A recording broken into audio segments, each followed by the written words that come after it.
सरस्वती ज्ञान कोश में आप सबका हार्दिक स्वागत है। बच्चों, आज हम महाकवि बाणभट्ट विरचितम चंद्रापीड़ कथा का 7वां भाग पढ़ेंगे। अब इससे पहले के 6 भाग में जो हमने पढ़ा है, एक बार उसे हम दोहरा लेते हैं। क्या पढ़ा था कि केयूरक जो है वो उज्जैनी आकर कादम्बरी की अस्वस्थता का समाचार चंद्रापीड़ को देता है और चंद्रापीड़ जो है उस समाचार को सुनकर और सेना शिविर जो है उनका दशपुर तक आ गया है, इस सूचना को सुनकर केयूरक के साथ पत्रलेखा को भेज देते हैं हेमकूट के लिए और स्वयं वैशंपायन से मिलकर उनके पीछे पीछे स्वयं आने के लिए कह देते हैं। तो उसके बाद आगे की कथा में क्या होता है देखते हैं। निर्गतायाम केयूरकेण सह पत्रलेखायां पितुः पादमूलं गत्वा शुकनाथ सम्मुखेन वैशंपायन प्रत्युद्गमनाय आत्मनं मोचयित्वा जननी भवने निवर्तित शरीर स्थितिः तं दिवसं याम्न्यः यां द्वयं च सुहृद दर्शनोत्सुकेन जाग्रतेव नीत्वा अपररात्रवेलाम् इन्द्रायुद्धम् आरुह्य सुबहुना तुरंगम्बलेन अनुगम्यमानः नगर्यः निर्गत्य क्षिप्राम् उत्तीर्य दशपुरगामिनां मार्गेण परावर्तत गन्तुम। तो होता क्या है, जब केयूरकेण सह केयूरक के साथ पत्रलेखा के निर्गतायाम निकल जाने पर, चले जाने पर पितुः पादमूलम, पितुः पिता के पादमूलम चरणों में गत्वा जाकर शुकनास मुखेन, शुकनास के मुख से वैशंपायन के प्रत्युद्गमनाय आगमन के स्वागत के लिए आत्मनम अपने को मोचित्वा छुड़ाकर जननी भवने माता के भवन में शरीर की स्थिति अर्थात शारीरिक क्रियाओं को निवर्तित पूर्ण करके तम दिवसम उस दिन को यामिनी रात्रि के याम द्वयम च और याम्न्यः रात्रि के द्वयम 2 याम पहरों को सुहृद दर्शन सुहृद मित्र के दर्शन के उत्सुकता से, जिज्ञासा से जागते हुए ही नीत्वा बिताकर अपर रात्र वेलाम, अपर दूसरे रात्रि की वेला में समय में इंद्रायुद्धम आरुह्य इंद्रायुद्ध पर चढ़कर सुबहुना बहुत अधिक तुरंगम बलेन घुड़सवार बल अर्थात सेना से अनुगमन किए जाते हुए नगरी से निर्गत्य निकलकर क्षिप्राम उत्तीर्य क्षिप्रा को उत्तीर्ण करके पार करके दशपुर जाने वाले मार्ग में गंतुम चलने के लिए परावर्तत तैयार हुआ या चल पड़ा। तावत्येव उस ही अपर रात्र वेलाम, तावत्येव उस ही रात्रि की अपर दूसरी वेला में, समय में या प्रहर में योजन त्रियतम अलंघ्यत, योजन त्रियतम 3 योजन को अलंघ्यत लांघ गया अर्थात पार कर गया। अब ये इसका मैंने आपको शाब्दिक अर्थ बताया है अभी। अब हम इसका भावार्थ समझते हैं कि चंद्रापीड़ जब केयूरक के साथ पत्रलेखा को भेज देते हैं, उसके बाद उन्हें विदा करके या उनके चले जाने के बाद वो पिता के चरणों में अर्थात अपने पिता के समीप आते हैं और वहां पर उन्हें पता चल जाता है कि जो उनका सेना शिविर है, जिसकी देखभाल वैशंपायन कर रहे हैं, वह सेना शिविर दशपुर तक आ गया है। तो दशपुर तक आने की सूचना सुनकर शुकनाथ से वो कहलवा देते हैं कि तुम जाकर वैशंपायन का स्वागत करो, यानी वो आया है, आगमन पर उसका स्वागत करो। इस बहाने से वो अपने को वहां से छुड़ा लेता है, यानी पिता से जाने की आज्ञा ले लेता है और फिर वो रात्रि में अपनी माता के भवन में आता है। अपने शरीर की स्थिति यानी जो शारीरिक क्रियाएं होती हैं, भोजन, स्नान इत्यादि जितने भी कार्य हैं, वो उन कार्यों को माता के भवन में ही करता है और वहां पर उस दिन को बिताता है और रात्रि के 2 प्रहर भी वह वही माता के भवन में ही बिताता है। उसके बाद जागता रहता है, किस उत्सुकता में, किस खुशी में कि मित्र के दर्शन बहुत समय बाद होंगे। और इस तरह जो 2 रात्रि तो उसने बिता दी, रात्रि के 2 प्रहर तो बिता दिए, अब उससे दूसरा प्रहर यानी तीसरा प्रहर आ गया। 2 बीत चुके हैं, तीसरा प्रहर जो है, उस प्रहर में, तीसरे प्रहर में वह इंद्रायुध पर सवार होकर के बहुत सारे सेना के साथ, सेना कैसी है, जो तुरंग घोड़ों पर सवार है, अर्थात घुड़सवार सेना के द्वारा अनुगमन किया जाता हुआ, यानी उसके पीछे पीछे सेना है, वो अपने नगर उज्जैनी से बाहर निकल जाता है और वहां फिर नगर के बाहर शिप्रा नदी पड़ती है, उसे भी पार कर जाता है और जो दशपुर जाने वाला मार्ग है उस पर चढ़ जाता है दशपुर जाने के लिए। और वहीं उसी रात्रि में ही वह रात्रि का जो शेष समय बचा था, उस शेष बचे हुए समय में 3 योजन जो है मार्ग पार कर जाता है, लांघ जाता है। 3 योजन, एक योजन में ना 4 कोस होते हैं, तो 3 योजन में आपके 12 कोस हो गए, यानी वह 12 कोस का रास्ता पार कर जाता है। ये इसका भावार्थ था। निश्चित रूप से आपको समझ आया होगा। अगर किसी कारण समझ ना आए तो आप कमेंट करके पूछ सकते हैं। उसके बाद क्या होता है, अतच उदयगिरि शिखरम आरूढ़े भगवती सप्तसतौ अग्रतः अर्धद्युति मात्र एव आयतम स्कंधवारम अद्राक्षित। च और अथ, उसके पश्चात, और उसके पश्चात, यानी जब वह 12 कोस या 3 योजन मार्ग पार कर जाता है, उसके बाद उदयगिरि शिखरम, उदय गिरी कहते हैं पर्वत, शिखर चोटी पर, उदय जहां उगते हैं सूर्य देव, तो उसे उदयगिरि बोलते हैं।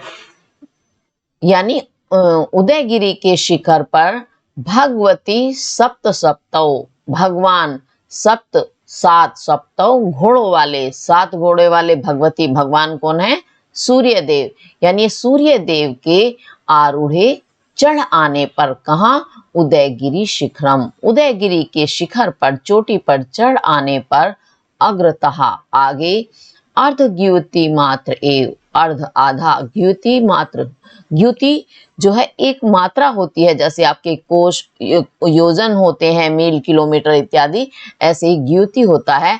तो आधा द्युति में जो है 2 कोस होते हैं, तो आधा द्युति मात्र ही आयतम आई हुई, या 2 कोस मात्र ही आई हुई स्कंधवारम शिविर सेना को अद्राक्षित देखा। किसने देखा, चंद्रापीड़ ने, कि वह तो दशपुर के मार्ग पर चढ़ चुके थे और वो दशपुर से बस 2 कोस मात्र ही सेना उज्जैनी की तरफ आगे बढ़ी थी, ऐसी सेना शिविर को उसने देखा। जब विशेष ग्राहिणा इंद्र युद्धेन सत्वरम आसाध्य स्कंधवारम प्रविश्य क्वशम पायनः इत्यापृच्छत। जब तीव्रता विशेष ग्राहिणा ग्रहण करने वाले, यानी विशेष तीव्रता गति रखने वाले, इंद्रायुद्धेन इंद्रायुद्ध से सत्वरम शीघ्रता से आसाध्य पहुंचकर स्कंधवारम प्रविश्य, स्कंद शिविर में या सेना शिविर में प्रविश्य प्रवेश करके, क्वा वैशंपायनः, वैशंपायन वा कहाँ है, इत्यापृच्छत, इति ऐसा अपृच्छत पूछा। यानी जब वह इंद्रायुध, उनका घोड़ा कैसा है, जो विशेष गति रखता है, बहुत ही तीव्र गति चाल वाला है, ऐसे तेज गति वाले इंद्रायुध से वो बहुत ही शीघ्रता से अपने सेना शिविर में पहुंच गए और पहुंचते ही उन्होंने क्या पूछा, वैशंपायन कहाँ है। ततः ते स्कंधवारवर्तिनः सर्वे जनाः समम एव अस्मिन्नस्तरुतले अवतरतु तावत देव ततः यथावस्थितं विज्ञाप्यामः इति नवेदयन्। ततः तब ते वे स्कंधवार वर्तिनः, स्कंधवार सेना शिविर में वर्तिनः स्थित सर्वे जनाः सभी लोग समम एव एक साथ ही अस्मिन् तरुतले इस तरु वृक्ष के तले नीचे देवा हे देव अवतरतु उतरिए। ततः तब यथावस्थितम, यथा जैसा अवस्थितम हुआ, जैसी स्थिति हुई, विज्ञाप्यामः निवेदन करते हैं, बताते हैं, इति ऐसा निवेदन करने लगे। यानी जब चंद्रापीड़ ने पूछा कि वैशंपायन कहाँ है, तब वे सेना शिविर में स्थित जितने भी लोग थे सभी एक साथ क्या कहने लगे कि हे देव आप इस वृक्ष के नीचे उतर जाइए, क्योंकि वो घोड़े पर ही, इंद्रायुध पर ही सवार थे, तो सवार ही उन्होंने पूछा। तब उन्होंने कहा आप इस वृक्ष के नीचे उतरिए और जैसा हुआ, जैसी स्थिति हुई, वैसा हम आपको बताते हैं, निवेदन करते हैं। ऐसा वो सब कहने लगे। चंद्रापीडस्तु तेन कष्टतरेण वचसा अंतःशल्य इव भूत्वा पुनः तान अप्राक्षेत। किम वृत्तम अस्य येन असौ न आगतः कः एकाकिनम उत्सर्ज्य आयतः भवन्तः इति ऐसा।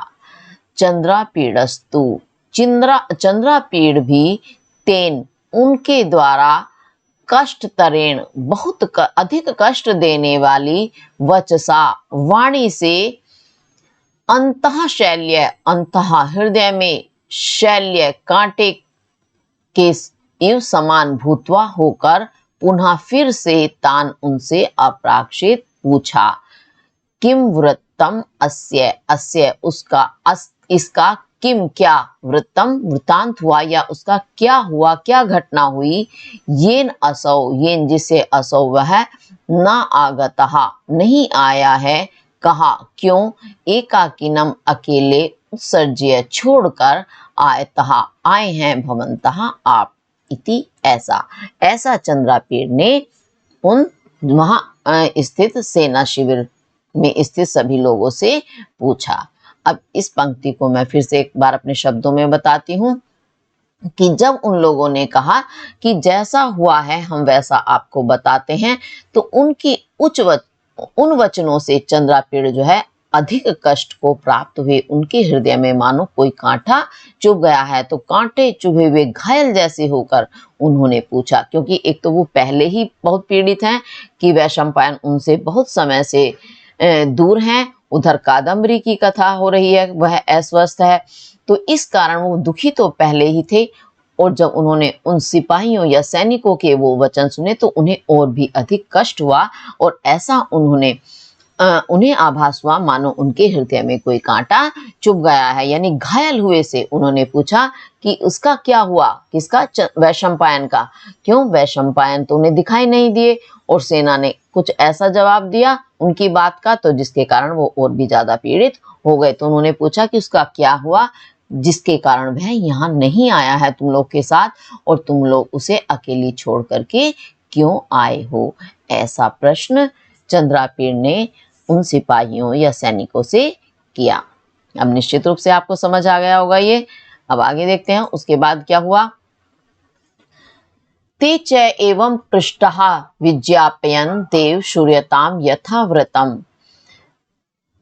च और ते वे, एवं पृष्ठः एवं इस प्रकार, पृष्ठः पूछे जाने पर, विज्ञापन निवेदन करने लगे, बताने लगे, देव हे देव, यथावृतम, यथा जैसा वृतम हुआ, श्रूयताम सुनिए। पृष्ठतः स्कंधवारम अनुपाल्यद्भिः शनैः शनैः वैशंपायनेन सह भवद्भिः आगन्तव्यम् इत्यादिश्य गतवती देवे तस्मिन् दिवसे न दत्तम एव परायणम स्कंधवारेण। पृष्ठतः पीछे से, स्कंधवारम स्कंधवार का, सेना शिविर का, अनुपाल्यद्भिः अनुपालन करते हुए, देखभाल करते हुए या रक्षा करते हुए, शनैः शनैः धीरे धीरे, वैशंपायनेन सह वैशंपायन के साथ, भवन भी आप लोगों को आपको आगंतव्यम आना चाहिए इत्यादिश्य ऐसा आदेश देकर देवे देव के गतवती चले जाने पर तस्मिन दिवसे उस दिन स्कंधवारेण सेना शिविर के द्वारा परायण प्रस्थान न दत्तमेव नहीं दिया गया अर्थात नहीं किया। तो क्या कहा सेना के सिपाहियों ने कि जब हम वहां से चले आपके ये आदेश देने पर कि आप लोग वैशंपायन के साथ धीरे धीरे आइए। कैसे आइए? अपने सेना शिविर की रक्षा करते हुए, देखभाल करते हुए। तो जब आप ऐसा आदेश देकर चले गए, आपके जाने के बाद उस दिन सेना शिविर ने प्रस्थान नहीं किया, अर्थात वह सेना वहीं पर ही ठहर गई, स्थित हो गई। उसके बाद आगे क्या हुआ? अन्यस्मिन् अहनि अहतायां प्रायण भेर्यां प्रातरेव अस्मान वैशंपायनो अभ्यधात। और अन्यस्मिन् दूसरे अहनि दिन परायण भेर्याम परायण की भेरी के या नगाड़े के अहताम बजाए जाने पर प्रातः काल ही अस्मान हमसे वैशंपायनो अभ्यधात वैशंपायन ने कहा। और अगले दिन क्या हुआ? जब परायण यानी प्रस्थान करने की भेरी बजी तो उसके बाद प्रातः काल ही वह भेरी बजी, तो उस भेरी के बजने पर हमसे वैशंपायन ने क्या कहा? अति पुण्यम ही अच्छोदाख्यम सरहा पुराणे श्रूयते। अच्छोदाख्यम, अच्छोद नाम का सरहा तालाब पुराण में अति पुण्यम बहुत पुण्यशाली है ऐसा श्रूयते सुना जाता है। कि पुराणों में अच्छोद सरोवर का बहुत महत्व है, वह बहुत पुण्यशाली है ऐसा पुराणों में सुना जाता है। तत् अस्मिन् स्नात्वा प्रणम्य च अस्य एव तीरभाजी सिद्धाय तने भगवन्तं भवानीपति व्रजामः इत्याभिधाय चरणाभ्याम एव अच्छोद सरस्तीरम अयासीत। तो तत् तो अस्मिन इसमें यानी इस अच्छोद सरोवर में स्नात्वा स्नान करके चा और भगवंतम भगवान भवानीपतिम भवानी के पति, भगवान भवानीपति कौन है? शिव। भगवान शिव को प्रणम्य प्रणाम करके अस्येव इस ही तीर भाजी तीर किनारे पर भाजी स्थित सिद्धायतने सिद्धायतन में, सिद्धायतन क्या है? मंदिर। मंदिर में क्या है? भवानीपति भगवान शिव। तो उनको प्रणाम करके व्रजामः चलेंगे। इत्याभिधाय ऐसा कहकर चरणाभ्याम एव चरणों से ही यानी पैदल ही अच्छोद सरस्तीरम अच्छोद तालाब के किनारे अयासित आ गया। तो इसमें क्या कहा है कि इस पंक्ति का जो भावार्थ है उन्होंने क्या बताया कि अच्छोद नाम का जो सरोवर है उसका पुराणों में बहुत महत्व सुना गया है, बड़ा ही पुण्यशाली है। तो हम उस तीर में या तालाब में स्नान करके और उस ही तालाब के किनारे पर भगवान शिव का मंदिर है जहां पर हम भगवान शिव को प्रणाम करके चलेंगे। ऐसा कहकर पैदल ही उस अच्छोद तालाब पर आ गए। कौन? वैशंपायन। उसके बाद क्या हुआ? तत्र च अति रम्यतया सर्वतः दत्त दृष्टि संचरण अति रमणीयम शीतलाभ्यंतर शिलातलम तटलता मंडपम अद्राक्षित। तत्र च और तत्र वहां यानी अच्छोद सरोवर पर अति रम्यता बहुत रमणीय सर्वतः सब और दत्त दृष्टि को दत्तः डालते हुए संचरण घूमते हुए अति रमणीयम बहुत ही रमणीय बहुत ही सुंदर शिलाभ्यंतर शीतलाभ्यंतर शीतल अभ्यंतर अंदर शिलातलम शिलातल तट लता मंडप तट किनारे वाले लता मंडप को अद्राक्षित देखा। अब इस पंक्ति को एक बार मेरे शब्दों में समझेंगे तो हुआ क्या, जब वो अच्छोत सरोवर पर पहुंच गए तो वहां उन्होंने चारों तरफ दृष्टि डाली, जहां हर तरफ बड़ी ही सुंदरता थी, अति रम्यता, बहुत ही रमणीय स्थान था कि दृष्टि जो है चारों तरफ घुमाई उन्होंने और वहीं वे घूमते रहे। और वहीं समीप में ही एक बहुत ही रमणीय सुंदर शीतल शिलातल, जिसके बीच में रखा हुआ है ऐसे लता मंडप को देखा। लता मंडप, लता यानी बेलों से बना हुआ एक मंडप है और उस मंडप के बीच में क्या है, एक शिलातल है, एक पत्थर है जो कैसा है, शीतल है। ऐसे लता मंडप को उन्होंने अद्राक्षित देखा। और वो लता मंडप भी कहाँ, तट पर है, अर्थात वही उस सरोवर के किनारे पर है। उसके बाद अति चिरांतरित दर्शनम सुहृदम इव तम विस्मृत निमेषेण चक्षुषा विलोकयन समुपविश्य भूमौ किम अपि अंतरात्मनि स्मरन् तूष्णीम अधोमुखः तस्थौ।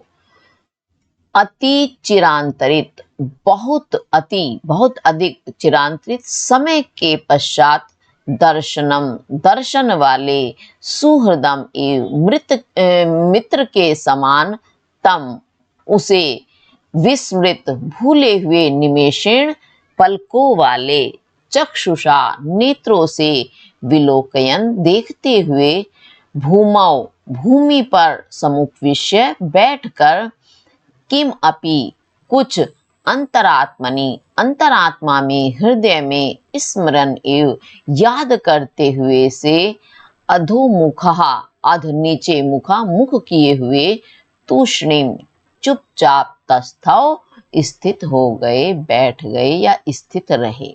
तो उसके पश्चात क्या हुआ, जब उन्होंने उस सरोवर के तट पर उस लता मंडप को देखा जिसमें एक शीतल ठंडा शिलातल रखा हुआ है अंदर, ऐसे उस मंडप को वो बहुत देर तक कैसे देखते रहे, जैसे बहुत लंबे समय के बाद कोई अपना प्रिय मित्र मिला हुआ। और जब वो मित्र मिलता है तो क्या होता है, हम जो हमारी निमेष पलकें हैं उन्हें झपकना भूल जाते हैं, यानी अपलक दृष्टि से, जिसमें पलकें नहीं झपकती हैं, एकटक देखना जिसे आप कह सकते हैं, अपलक देखना कह सकते हैं।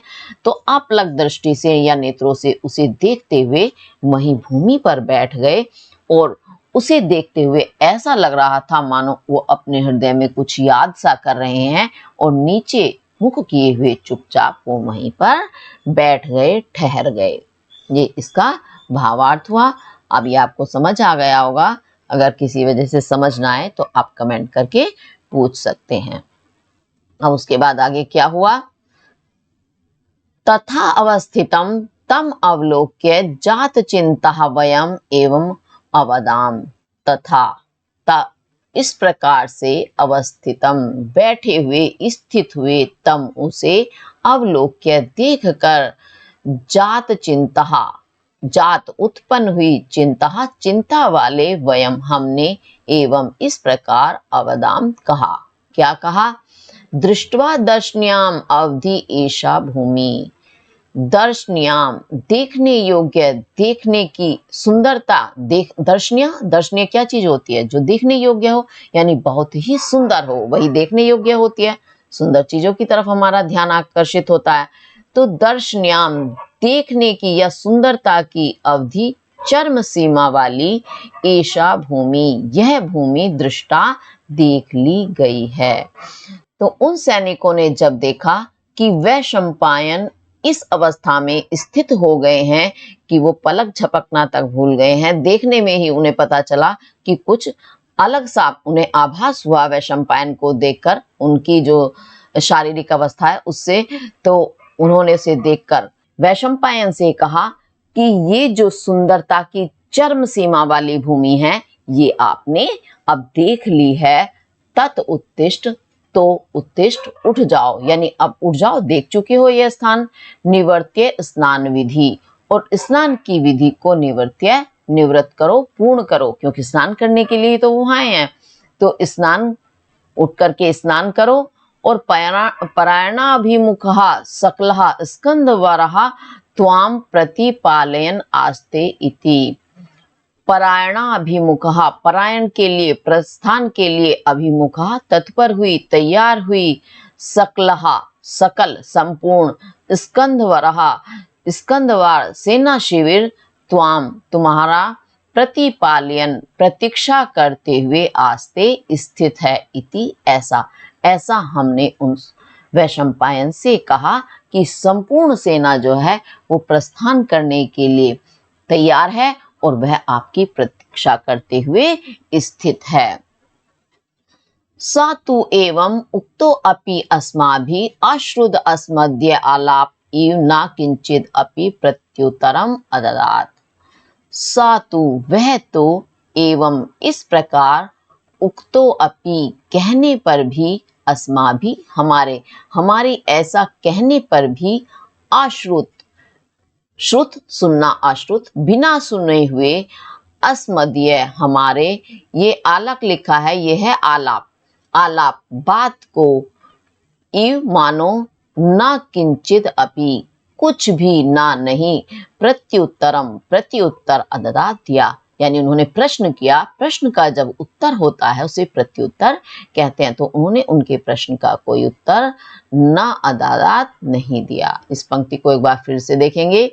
सातु वह तो, अस्माभि हमारे द्वारा, एवं इस प्रकार, उक्तो अपि कहने पर भी, अश्रुत अस्मदीय अस्मदीय हमारे, आलाप आलाप को, अश्रुतः बिना सुने हुए, इव से यानी बिना सुने से, किंचित अपि कुछ भी, प्रत्युत्तरम प्रत्युत्तर, न अददात नहीं दिया, यानी हमने जब उनसे ये सारी बात कही तो वो ऐसे रहे कि उन्होंने हमारी बात को मानो सुना ही नहीं है, हमने उनके सामने कुछ कहा ही नहीं है, इस कारण उन्होंने कोई उत्तर नहीं दिया।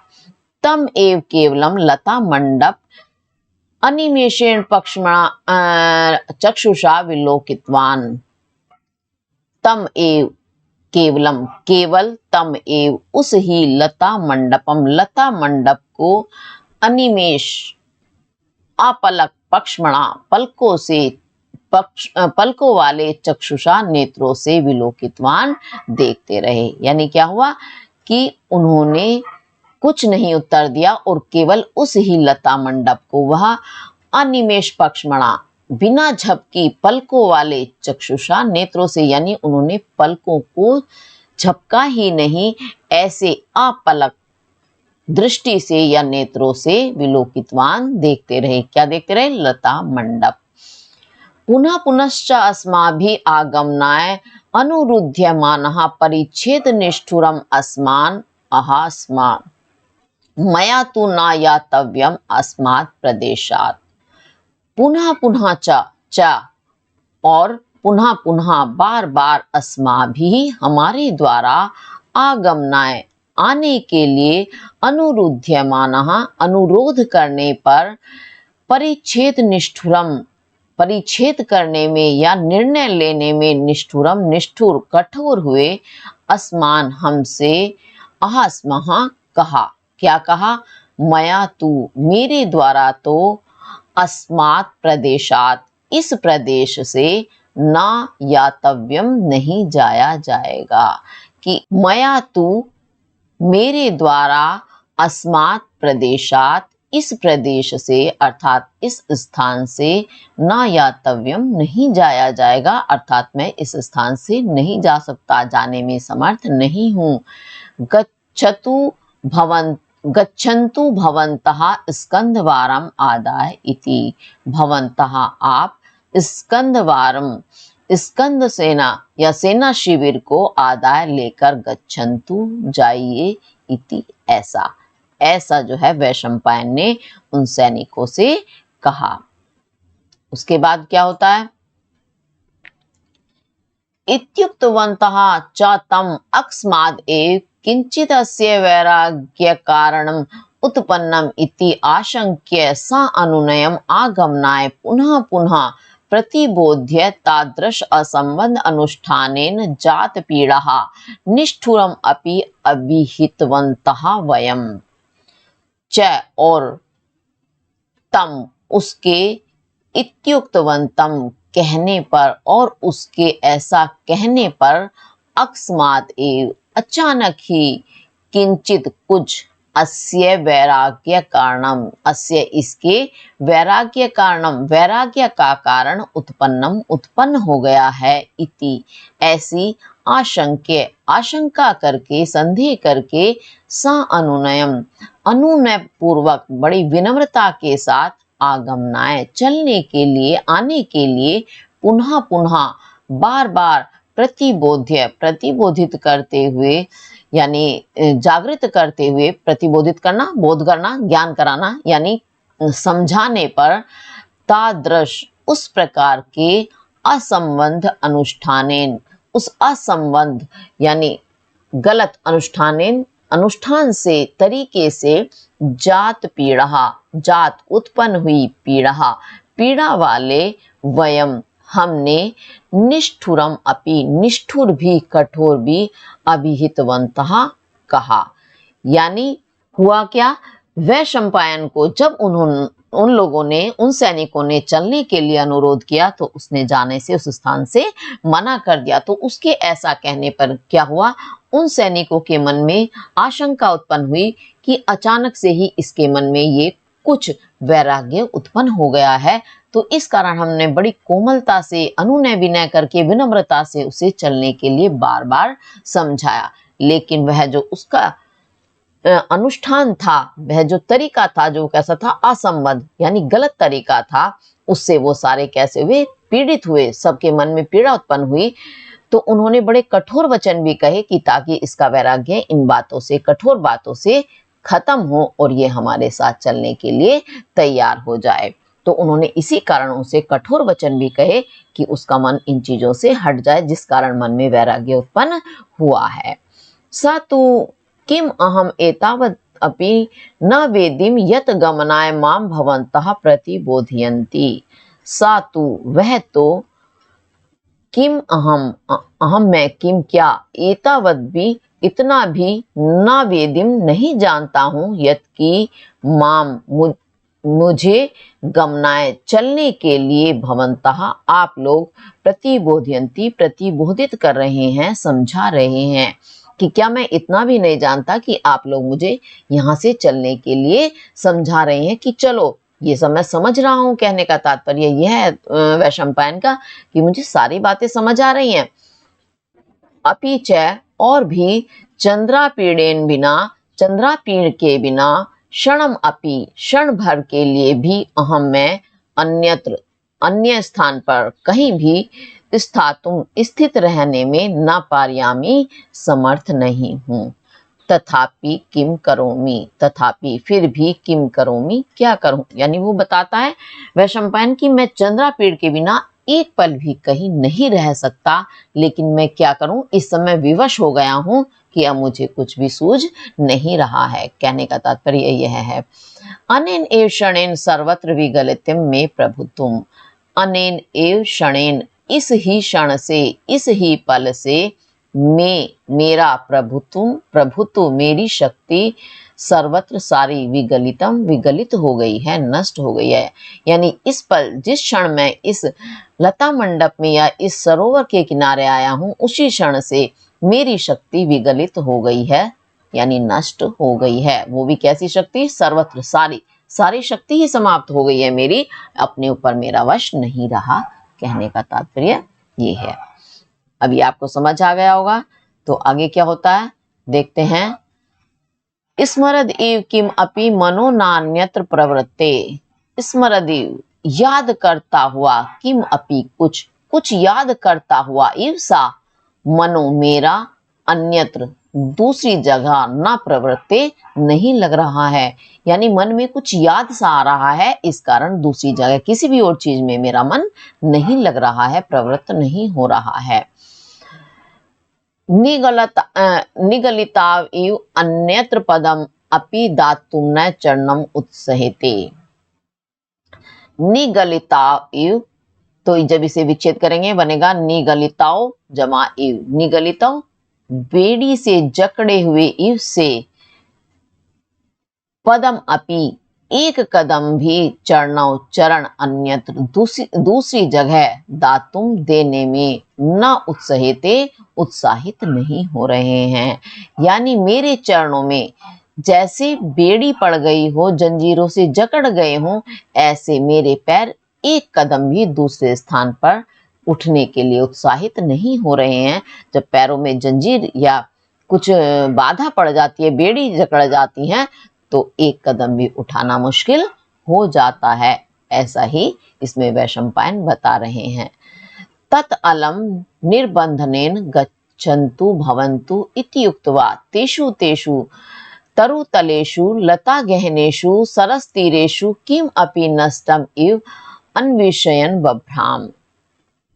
तत् तो निर्बंधनेन, निर्बंध से, हट से, अलम बस करो, भवन्तु आप, गच्छन्तु जाओ, इति उक्त्वा, इति ऐसा, उक्त्वा कहकर, तेषु तेषु उन तरु तलेषु, तरु वृक्षों के तलेषु नीचे, लता गहनेषु लताओं की गहनता में, सरस तीरेषु सरस तालाब के तीरेषु किनारों पर, किम अपि कुछ, नष्टम इव नष्ट हुआ सा, समाप्त हुआ सा या खोया हुआ सा, अन्विषयन खोजते हुए बभ्राम घूमने लगा। तो उसने वैशंपायन ने सिपाहियों से क्या कहा कि अब तुम मेरे साथ हट मत करो, हट करने से बस करो और आप लोग चले जाओ। ऐसा कहकर वहां जो उस सरोवर के किनारे पर वृक्ष थे, उनके नीचे वहां जो लता बनी हुई थी, लता की गहनता थी, उनके झुरमुट में या उनके मंडपों में, तालाब के किनारों पर कुछ खोया हुआ सा ढूंढते हुए वह घूमने लगा। जैसे कुछ खो जाती है ना, तो उसे हम जगह जगह नीचे दृष्टि डालकर ढूंढते रहते हैं, तो इस अवस्था में वह वहां घूमने लगा। वयम अपि तत्प्रतिबोधन प्रत्याशया दिनत्रयं स्थित्वा किम एतत् इति विस्मित अंतर आत्मनः निष्प्रत्याशा सुकृत संबल संविधानम तत्परिक्रम तत्र स्थापित्वा परागतः वयम इति। वयम अपि, हम भी, तत् प्रतिबोधन प्रत्याशा, तत् उसके प्रतिबोधन, समझने की, जागने की प्रत्याशा, आशा से, दिन त्रयम 3 दिन, स्थित्वा स्थित होकर, किम एतत् यह क्या है, इति ऐसा, विस्मित आश्चर्यचकित, अंतरात्मनः अंतरात्मा वाले, निष्प्रत्याशा, निश नहीं है, प्रत्याशा जागने की उम्मीद, अर्थात आशा रहित होकर, निराश होकर, सुकृत संबल संविधानम, सु भली प्रकार से, कृत करने वाले, संभल व्यवस्था को भली प्रकार रखने वाले, तत्परिकरम उन सेवकों को, तत्र स्थापित्वा तत्र वहां स्थापित करके, छोड़ करके, परागता वापस आ गए, वयम हम, इति ऐसा उन सैनिकों ने चंद्रापीड़ को बताया कि हमने भी वहां 3 दिन इस आशा में व्यतीत किए कि शायद इसका जो है बोध वापस आ जाए या इसे बात समझ आ जाए और यह हमारे साथ वापस चल दे। इस आशा से 3 दिन हम वहां ठहरे। और ये सब क्या है, ये बात जो है हमारी आत्मा को विस्मित कर रही थी, आश्चर्यचकित कर रही थी कि अचानक से वैशंपायन को ये सब क्या हो गया। और जब निष्प्रत्याशा हो गए, यानी निराश हो गए, उम्मीद खत्म हो गई कि अब जागने की संभावना है ही नहीं, ऐसा सोच करके जो वहां संबल यानी आवश्यक व्यवस्था थी, भोजन इत्यादि की, जो उन व्यवस्थाओं को भली प्रकार से कर सकता है, ऐसे विधान को यानी व्यवस्था को करने वाले उन सेवकों को, यानी जिन सेवकों पर यह विश्वास था ये इसके भोजन इत्यादि आवश्यक व्यवस्था को सही से कर लेंगे, ऐसे सेवकों को उसके पास छोड़ करके हम वापस आ गए। इति ऐसा उन सेवकों ने बताया, सेवकों ने, सिपाहियों ने, किसको, चंद्रापीड़ को। तो आज का जो हमारा ये भाग 7 है यही पूर्ण हुआ, और इससे आगे की कहानी हम आगे वाली वीडियो में लेकर के आएंगे। और इससे पहले भी जो कहानी है आपने यदि नहीं देखी है तो उन्हें अच्छे से समझ लें। भाग 1 से 6 तक का अंश जब आप अच्छे से पढ़ लेंगे तभी आपको आगे की कहानी समझ आएगी। तो इसे अच्छे से पढ़ें। और इसी के साथ अगर वीडियो आपको अच्छी लगती है तो लाइक, शेयर और सब्सक्राइब अवश्य करें। धन्यवाद।